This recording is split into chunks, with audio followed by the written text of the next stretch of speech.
Welcome to the Radio Vet with Dr. Kelly here on CPL Radio. Dr. Kelly comes to us from a veterinary clinic in Mequon, but we won't hold that against her.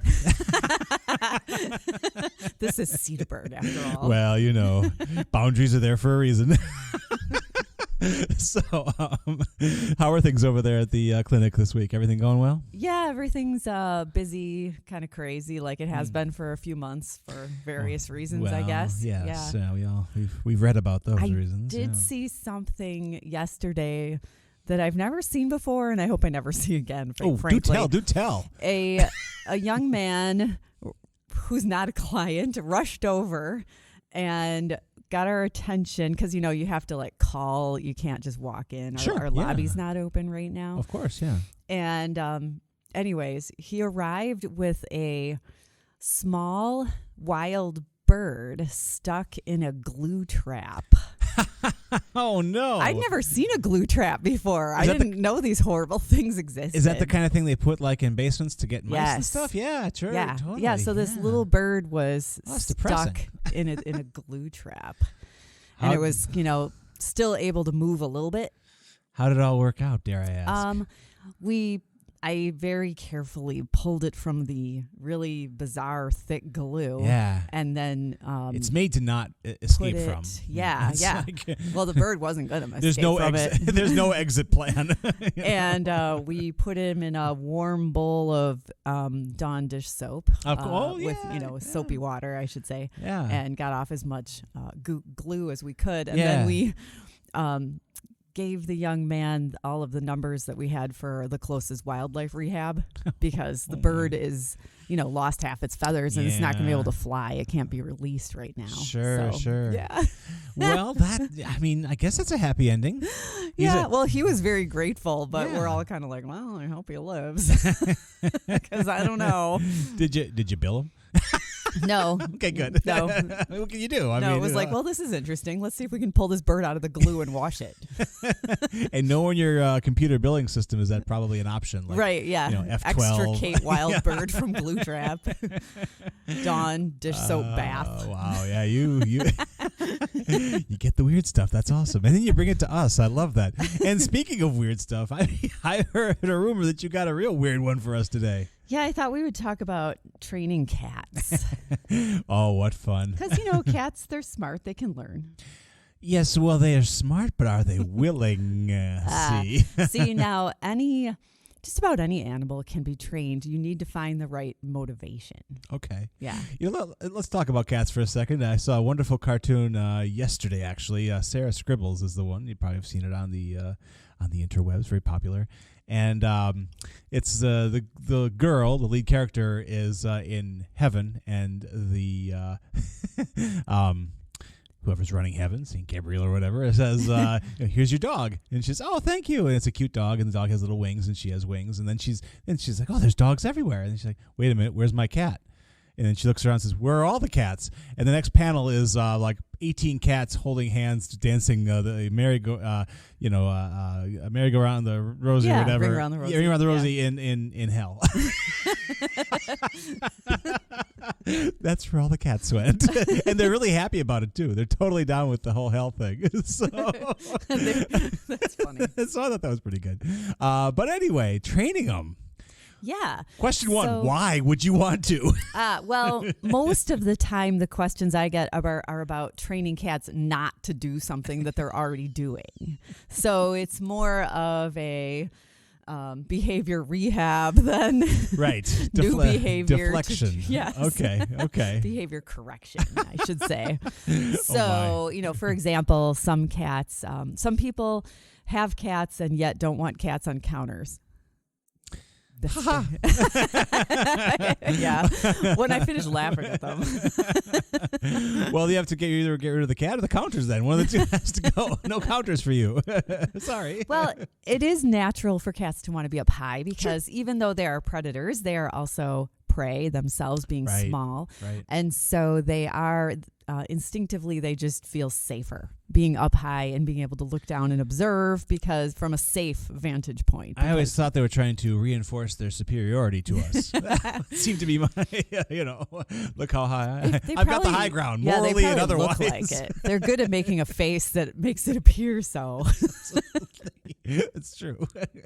So, but really, okay. really, it's natural and it's about safety. And let's start with the counters. What are we going to do about that? So, what we need to do is make the counters unattractive to the cat. So the cat decides on his or her own, I don't like going up on the counters. And that's really what it's all about, is about setting up a situation to help the cat decide on his or her own, I don't like doing this. So put the dog on the counters. Yeah, sure. And it'll chase him right off. It's all good. So some common remedies for that would be the various booby traps that are successful with cats. And so a common one would be, those carpet protectors for high traffic areas. Oh, it's sure. like this plastic, and Yep. it has the underside of it sticks into the carpet with these little sharp nubs. Right. Yeah, so if you turn that upside down, so the sharp nubs stick up, we've discovered the cats really don't like that. Not a fan. They no. don't like standing on that or going on that. So that can be useful. That's not only on interesting. counters, but a nice dining room table that you don't want the cat running Yeah. across, or a particular couch or bed or whatever. Oh, now let me ask you this. So you put the spikes. The spikes up. Yeah. Spikes up on the counter or table, and they stop doing it, and you have it up there for a week or two. Can you take it down? Are they done for life, or are they going to start trying again? You can take it down eventually, but I wouldn't think that 2 weeks would be long enough, honestly. They have a lot of more like, very tenacious, aren't they? Maybe more like 6. And then if you go out of town for a while and there's a pet sitter, you just put it on there for while you're gone the whole time. Wow. Oh my. Okay, so the spikes are option number 1. Spikes are option number 1. Option number 2 would be a upside down mouse traps set to spring, but they're upside down. Aha. And then a single sheet of newspaper, like anybody has that anymore, Right.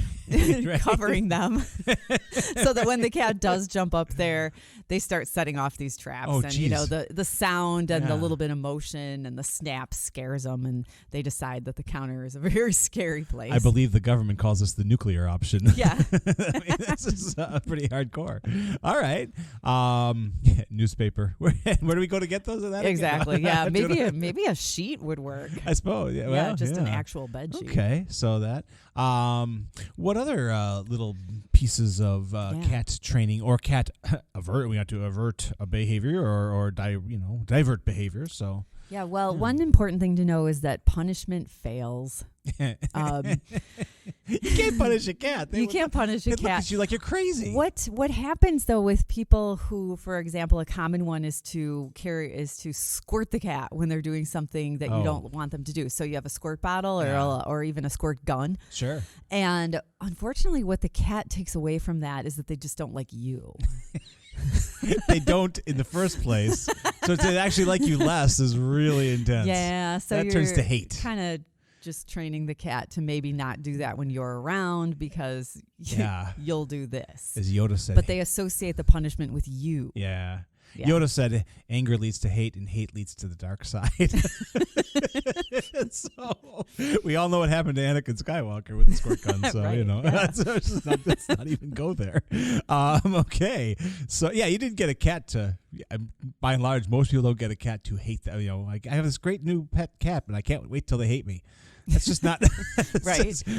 They just start leaving the room every time you walk in because they're expecting to get squirted. Absolutely. It's not so great. Okay. Yeah. So let's avoid that. So punishment not a good plan, unfortunately. I don't think so. Yeah. Another booby trap that I commonly recommend, going back just temporarily to the surface that you want to keep the cat Sure. off of, whether it's a dining room table or whatever, would be creating a false edge. So when cats jump up on something high, their first foot to touch touches usually right at the very edge. Oh, sure. And then yeah. they walk onto it, still going forward.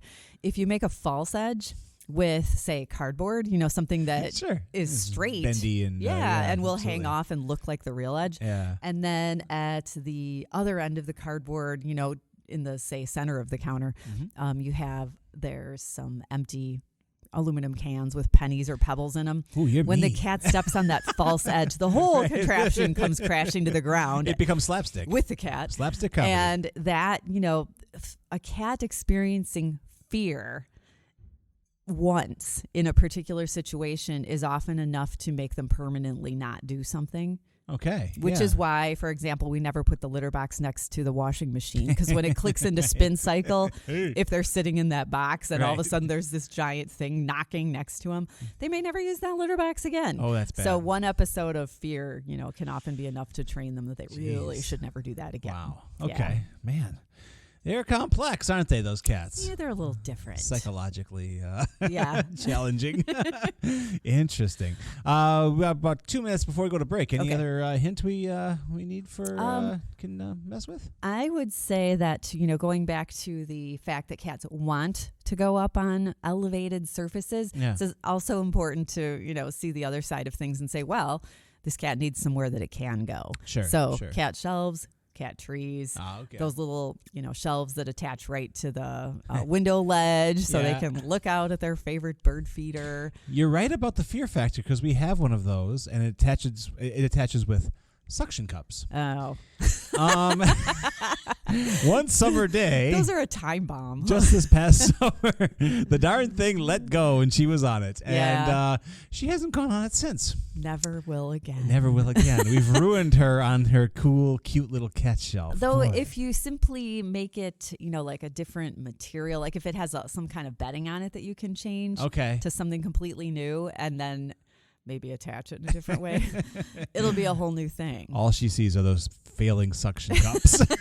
It's 1 zeroed in. Maybe and a then- different window, and she attributes that- location. She attributes that failure to us. Siamese cats are very clever.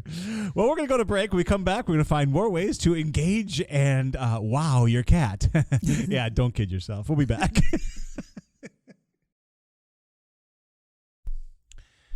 And thank you for coming back to the Radio Vet with Dr. Kelly, where we discuss animals and humans and the fact that they live together. And all the problems, All the of living problems together. of living Yes. together. These are our roommates, after all, and They are. some of them do strange things like play around in sandboxes all day. Weirdos. I did find some nice quotes about cats Okay. that I thought were None of them came from me, probably. no. I guess they're not all nice, but they're kind of funny. There Like we some go. of them, kind of true. If animals could speak, the dog would be a blundering, outspoken fellow, but the cat would have the rare grace of never saying a word too much. Unless they're a Siamese cat. Boy, my Oh girl yeah, never. they never Oh, stop. she never They clams never, up. She never. has so much to say. Yes. This one's, I think, is true. A cat will be your friend, but never your slave. Indeed. No interest. And as every cat owner knows, nobody owns a cat. Right. I feel like our cat's name is probably on the lease at this point. I mean, actually, it's like legally. One of my cats is so, I don't know, he's just this spirit that I felt from the beginning. You just couldn't quite pin him down. He doesn't have a name because You've that's left him just, nameless. I left him nameless. He's just, I just imagine him saying, "You can't pin me down, man." So he's Black and White Kitty. He's a free soul. He's Black and White Kitty. Black and White Kitty. Yep. What do you call him for short? Black. Or my white, husband, or Kitty. I don't know. my husband calls him Cat Hole. Oh. So well loved by. He is well It's a loved. term of endearment, I'm sure. So, One of his many nicknames. how old is Cat Black and White Kitty? He, we believe, is around 14. Oh, he's up there. Yeah, he's up there He's now. been around when Yeah. you got him in When he the- was 2. Okay, you've had Supposedly bulk- 2 okay, from the- the Humane Society. the bulk of his life. He was there for a reason. Okay. This one's a little too free, spirited. Yes, true. Okay. And you have another cat as well? Jeeves. Oh. Well, I guess Jeeves probably works for Black and White Kitty. You know, I mean, sounds like Jeeves is on the payroll. Yes, he is. Very good. Jeeves is the butler. How perfect. So say somebody actually is foolish enough, and I've seen this on like David Letterman, like a guy who has like a team of cats who do funny tricks. I have to assume there's food everywhere when he's doing this, because they jump on his back, they'll jump on these ramps, they do whatever he tells them. It's amazing. And of course, I think Letterman joked and said, a lot of love, a lot of tenderness, a lot of beatings. How did you get them to do this? Right. So somebody actually is foolish enough to want to have their cat do tricks. Do you have any advice for that? I mean, so again, you have to find the right motivation. And so for dogs, it's usually food, but not always. Yeah. And for cats, it may be food as well. Sure. So if you would really like your cat to, walk along a certain narrow elevated shelf you have that you put up just for the cat, finding out what your cat's favorite treat is and only giving it to them when they're up there. Okay. They associate the treat with the location. They start going up there in the hopes that you'll notice them. And you can, slowly work on molding the behavior from there. I myself have never really knowingly trained a cat. My cats are conditioned like any, where when the right person gets out of bed, they know it's time to eat. That's just can opener, classic. that sort of thing. Yeah, Exactly. And that's technically, did we train them by accidentally train them by repetition? Yeah, sure. We did. Our girl does something and it's just the kind of relationship. So my daughter Jane and Shusha, our lovely Siamese, those two are tight. I mean, those two are but they make each other, they're sisters. They make each other crazy. And especially around like after 7 o'clock when she wants to eat, she will actually attack her feet, attack her legs. She bites, but she doesn't like draw blood. Yeah. She just these are all reminders to say, notice me. Yes. And then she'll feed her, and then she'll have 2 bites, and she doesn't actually really hungry. It's more like, oh, okay, the routine. I want to know. Yeah, exactly. Yeah. So, and it's the point where like Jane will say, "Will you stop?" Yes. Like get annoyed with her, but that means nothing to her. She's like, "Oh, you're annoyed with me? Perfect. I'm gonna do it more." Is there anything I could tell Jane to dissuade this behavior? I mean, because this is it's intense. They love each other to death, but they make each other nuts. So one option would be to preempt the behavior. That's okay. I was thinking something. Yeah. So lines. Mess up the time. Yes. In other words. Okay. So preempting the behavior. So this is due to a feeding time. It's a feeding time. Yeah. It's dry in the morning, can at night, and she doesn't. She's not a boor over dry food. She's just boorish over wet food. Yes. So, okay. So if she started feeding her an hour early, but after that, once she's gotten in the habit of or started feeding her before the behavior occurs. Yeah. Then you got to start switching around the time. Okay. Yeah. Okay. So that it's not so predictable, because so the smart. cat has a very good internal clock. Yes, she does. Yeah. 7:42 is the obnoxious time to to turn it on. So for Jane to make herself unpredictable would, Jane's pretty predictable, Yeah. I have to say. As my daughter, I'm like, I know what sets you off. I know your buttons. Yeah. Oh, man. I'd miss it a little bit, too, because it's really funny. I mean, just listening to the two of them making each other crazy. And Shusha's really having a good time making her nuts. If I could see a cat laugh, I can almost see her laughing as she's doing this. She just loves it. I mean, those two are really tight. I mean, they're just... And they love each other, and they make each other. They're sisters. They're truly sisters. Yeah. I mean, it's really interesting how that turned out. So, yeah, I don't know. Well, they're training each other. That's very true. Yeah. Yeah, that is true. Yeah, our pets train us too. So, moving on to, I guess, other things that we can train a cat. Other things, another big one would, of course, be the classic scratching the wrong thing. So, again, if we want to train a cat not to scratch a particular thing that we don't want scratched, usually the leather couch or the side of some nice chair or, a floor even. I've heard rumors of people having nice chairs and floors. Yeah, and cats. Yes, absolutely. Very interesting.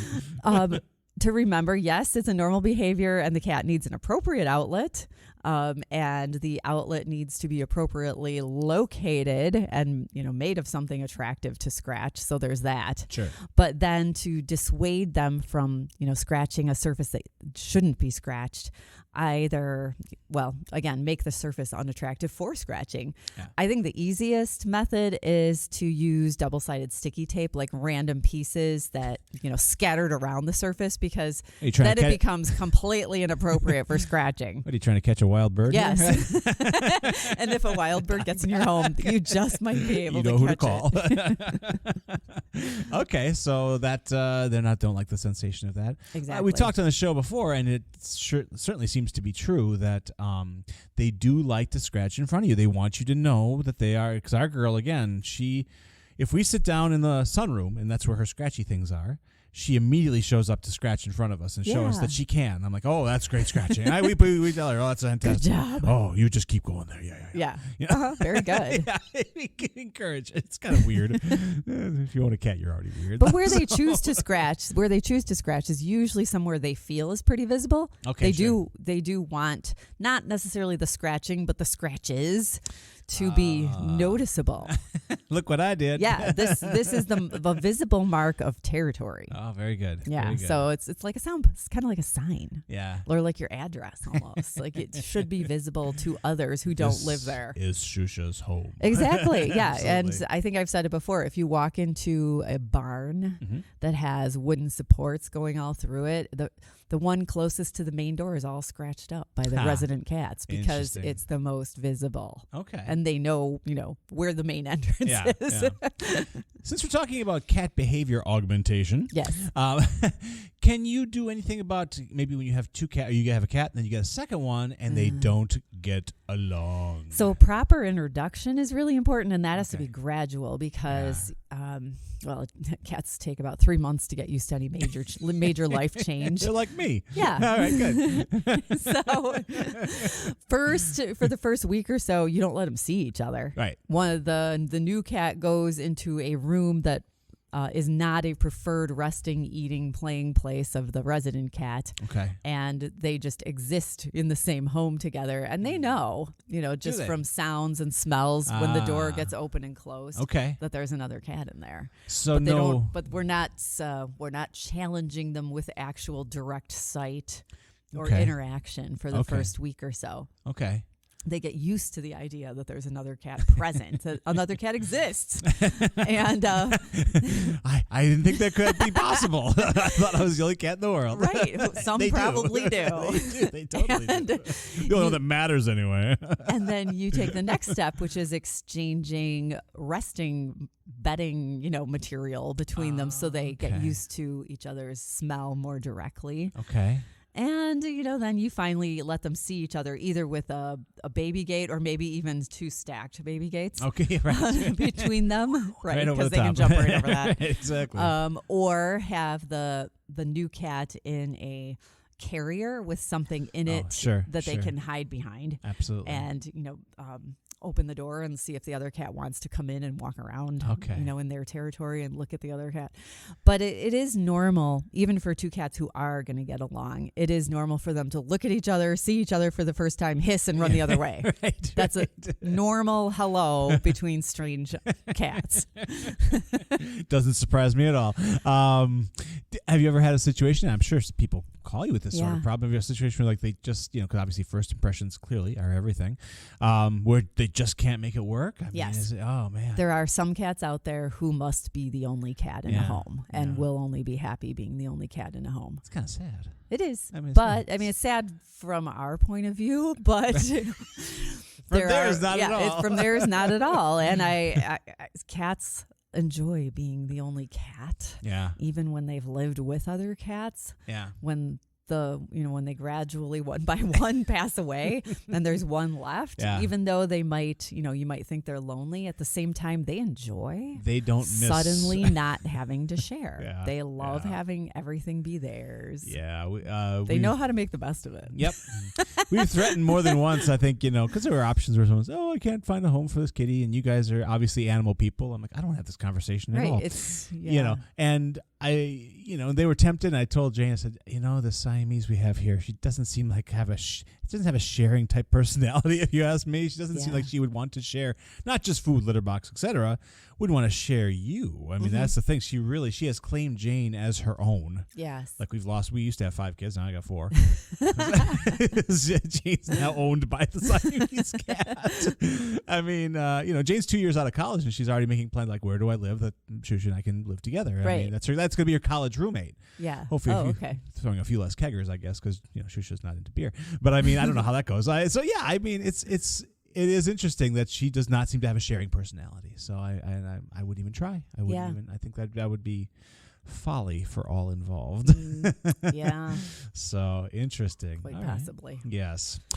Well, that is the story of cats and the potential of training them at least to not do things, to get them to do things. That might be a whole other show. That could be a month-long series on. I have one last quote that I thought was very cat-esque. Yes. If cats could talk, they wouldn't. I mean, except for the Siamese. Right. Oh boy, but she'd just have complaints. It wouldn't even. I wouldn't even categorize it as talking. I would categorize it as a walking complaint box. Well, thanks for all the information. You're welcome. Hopefully, it's helpful to someone out there. I think, or at least explains another way of thinking about how to understand and mold cat behavior. A lot of people get cats who've had dogs and they think they're the same, and I'm assuming they'll find out eventually that's not the case. That doesn't work. No. But maybe we can at least derail the process early here on the Radio Vet with Dr. Kelly here on CPL Radio. Thanks for tuning in, everybody. Thanks.